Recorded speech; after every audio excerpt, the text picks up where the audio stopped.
Salut, c'est Sarah Fistol pour ma nouvelle vidéo. Alors vous avez été très nombreux à postuler pour des jobs d'été, j'ai reçu beaucoup de messages. Malheureusement, personne n'a été embauché. Il faut insister et surtout ne pas baisser les bras, ça arrive aux meilleurs d'entre nous. À moi par exemple. D'ailleurs la rentrée approche à grands pas et pour s'habituer à se discipliner un petit peu, je vous propose aujourd'hui de voir comment faire une to-do list. Pour ceux qui ne connaissent pas, la to-do list ça n'a rien à voir avec le to-do de la soupline par exemple. Non, ce sera appelé la to-do list. Au contraire, il s'agit plutôt d'être dur avec soi-même et de se forcer à faire des choses pour rentrer dans le monde normal de tous les jours. To-do vient donc de l'anglais to do, qui veut dire faire, tout simplement. C'est donc une liste de choses à faire. Et c'est là que ça devient plus compliqué parce que faire des choses, c'est pas évident. Sans compter que faire une to-do list, c'est déjà faire quelque chose. C'est pour ça que je propose en général de commencer sa to-do list par faire une to-do list. Et vous pouvez déjà la cocher immédiatement parce que vous êtes déjà en train de faire une to-do list. Ça vous donnera du courage à l'œuvre, comme on dit. Ou de la courge à l'eau, de la rage à la rouge. Ah merde, comment on dit du creveur à la courge. Tant va la cruche à la fin. Bref, ça vous donnera de l'énergie. Ensuite, personnellement, je déconseille les tâches trop grosses. Déjà parce que c'est difficile à nettoyer, ça part pas facilement. Et puis la soupline, c'est un assouplissant, on a dit, c'est pas la lessive, donc ça sert à rien de frotter, ça va partir. Ah non, attends, je me suis trompée en fait. Oui, c'est parce qu'il y a deux tâches. Non, on efface. Il y a les tâches ménagères et les tâches qui tâchent. Et comme on parlait de soupline, ça me rembrouillait, bref. Non, je veux parler bien sûr des tâches à effectuer. Par exemple, les tâches trop grosses comme faire le tour du monde, devenir riche. Ça relève pas de la to-do list. Ça, c'est plutôt de la fiction list. Alors, vous pouvez écrire un roman ou faire un film, mais c'est trop gros, beaucoup trop gros.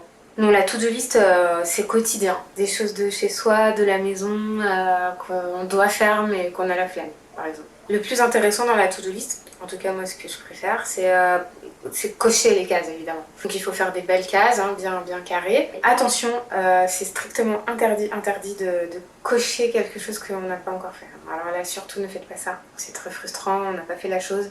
On la coche quand même, c'est horrible. Alors moi personnellement je propose de faire des listes de choses très simples à accomplir. Donc se lever, aller aux toilettes, penser à un truc, boire de l'eau, faire un café, s'habiller, s'endormir. Même si s'endormir c'est pas terrible parce que vous pouvez pas cocher, vous dormez. Ouvrir les volets, fermer les volets, voilà. Plus il y a de choses dans la liste et plus après vous appréciez de les cocher quand vous les avez faites, c'est ça qui est bien. Bon, en tout cas c'est ce que j'aime bien. Si vous voulez vraiment vous challenger, vous pouvez mettre noyer dedans chercher du travail par exemple, ça peut toujours vous servir. Vous avez tellement de plaisir à cocher que ça va peut-être vous motiver à chercher un travail et donc vous pourrez cocher que vous avez cherché un travail. Ça veut pas dire en trouver de toute façon, donc n'inquiétez pas. En gros, plus vous aurez de choses à faire et plus vous aurez de choses à cocher et donc plus vous aurez de satisfaction. Quand vous avez tout coché, vous vous sentez fier de vous, votre estime de vous-même remonte en flèche, comme si presque vous aviez une place dans ce monde. Presque. Globalement, voilà, c'est ce que j'appelle moi le coaching. L'art de s'accomplir soi-même par la to-do list. À ce propos, si vous vous sentez pas du tout capable d'effectuer votre to-do list tout seul, soit parce que vous savez pas quoi faire, soit parce que vous n'avez pas d'idée de choses à cocher, je peux vous proposer mes services de coaching personnalisés pour 60 € de l'heure à peu près. Plus il y a de choses dans la liste et plus c'est cher.